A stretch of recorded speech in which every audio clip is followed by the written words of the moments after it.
Hi, I'm Lacy Weston. We all have something in common, challenges. We never know what the person next to us has been through or is going through in their life. That's why I wrote a story and book of my personal journey titled She Was Worth It All. Well, now that story has been brought to life with the help of filmmaker Don Hahn. Watch the episodes of Lacy Weston Shares, be inspired, and realize you're not alone. And step away. Yeah. That's hard sometimes because you want to believe there's Right. good in everyone. And that's me. You know? That's me.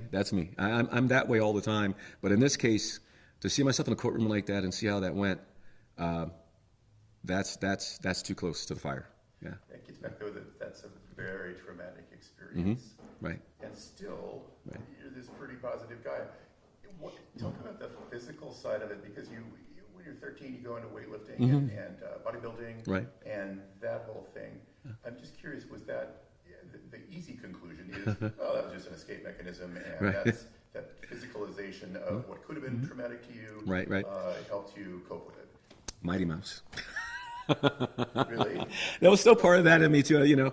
I actually, when I was a child, when I realized Mighty Mouse, I didn't know what a cartoon was. It was my neighbor Shirley next door who told me what a cartoon was. And when I realized there's this paper and a drawing, Mighty Mouse is no longer my hero.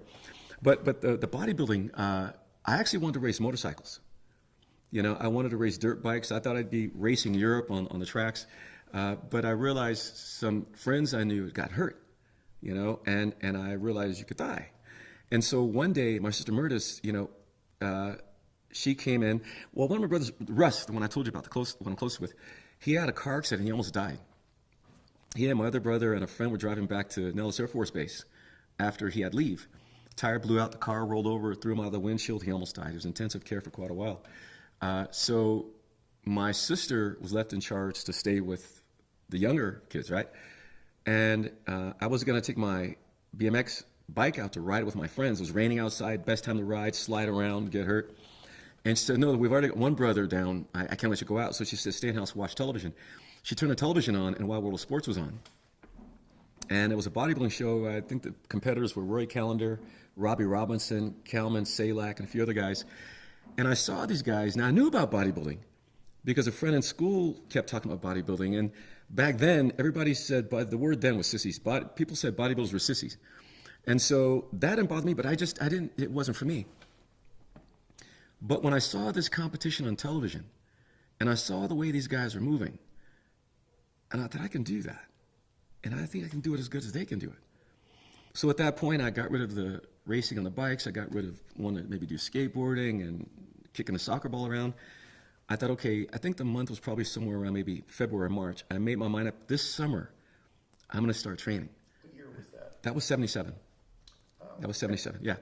And my brother Russ had already gone in the military a year before that. So he left his weights behind. And that's what I started using. I hear it. Let's pause just for a second, and I'll email someone just if you're cold. Yeah, please, let's take 5. It's great, Lacy, really good. Yeah, right. Yeah, I wish I had met him.